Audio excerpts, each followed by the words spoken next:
मुल्क में अक़लियतों का तहफ़्फ़ुज़ यकीनी बनाया जाएगा। क़दामत पसंद रुझानात की हौसला शिकनी की जाएगी। रियासत अक़लियतों को नुकसान पहुँचाने वाले अनासिर के साथ नहीं। निगरान वज़ीर आज़म अनवारुल हक काकड़ का वफाकी काबीना से खिताब। कहा, कानून की हुक्मरानी पर कोई समझौता नहीं होगा। रूल ऑफ ऑर्डर से ही कानून की हुक्मरानी कायम होगी। मुल्की और गैर मुल्की सतह पर किए गए वादों को पूरा करेंगे। पाकिस्तान ज़राई और कुदरती वसाइल से मालामाल मुल्क है। मुल्क भर में खुसूसन बलोचिस्तान के पास बेहतरीन मादनी ज़खायर हैं। मुकर्ररा मुद्दत में तरक्की की बुनियाद रखने की कोशिश करेंगे। हमारे पास तजर्बेकार और बेहतरीन टीम है। वफाकी काबीना के इजलास में मौशी और अमन अमान की सूरत हाल का जायजा लिया। निगरान वज़ीर आला बलोचिस्तान के लिए अली मर्दान डोमकी के नाम पर इत्तेफाक। पार्लिमानी कमेटी का अली मर्दान डोमकी के नाम पर इत्तेफाक। रात गए पार्लिमानी कमेटी का दूसरा हंगामी इजलास तलब किया गया। अमीर अली मर्दान डोमकी समेत 4 नामों पर गौर किया गया। अली मर्दान डोमकी की तकर्री के लिए असम्बली स्पीकर बलोचिस्तान असम्बली ने गवर्नर को भिजवा दी। नामजद निगरान वज़ीर आला आज शाम 6 बजे हल्फ उठाएंगे।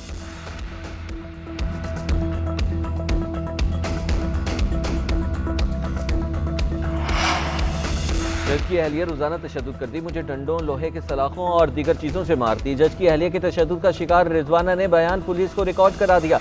बताया, गुस्से में आकर सोमिया आसिम लातों से मारती, बाल पकड़कर सर दीवार से दे मारती, कई कई दिन भूखा रख कर कमरे में बंद कर देती।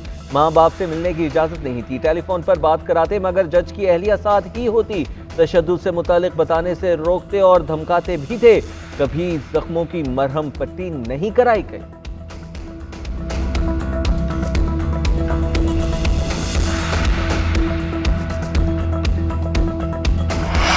नैब तरमीम के खिलाफ केस में जस्टिस मंसूर अली शाह की फुल कोर्ट की तजवीज़। जस्टिस मंसूर अली शाह ने रिमार्क्स दिए कि अभी तक प्रैक्टिस एंड प्रोसीजर एक्ट का फैसला नहीं हुआ। Supreme court practice and procedure act के आने के बाद केस फुल कोर्ट को सुनना चाहिए। चीफ जस्टिस ने रिमार्क्स दिए, अच्छी चीज़ है बेंच के ख्यालात में तनु है। मैं अगले महीने रिटायर्ड हो रहा हूँ, मुझे इस मुकदमे का फैसला करना है। ये बहुत अहम मुकदमा है।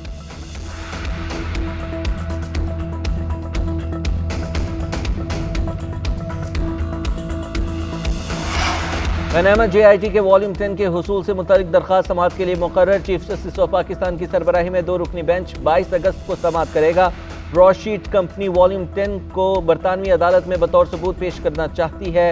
अटॉर्नी जनरल समेत दीगर फरीकैन को नोटिस जारी कर दिए।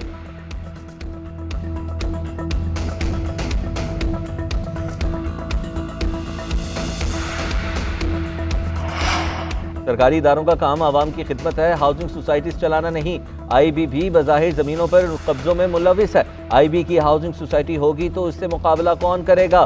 सुप्रीम कोर्ट के हाउसिंग सोसाइटीज के फॉरेंसिक ऑडिट केस में रिमार्क्स। कहा, सरकारी इदारों की हाउसिंग सोसाइटियों का मामला हमारे सामने नहीं, इस पर अलग से अज खुद नोटिस हो सकता है।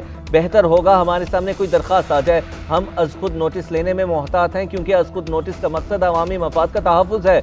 FIA केस प्राइवेट बिजनेस में अपना नाम इस्तेमाल कर सकता है। क्या ये मफादात का टकराव नहीं। अदालत ने समाअत गैर मुअय्यना मुद्दत तक मुलतवी कर दी।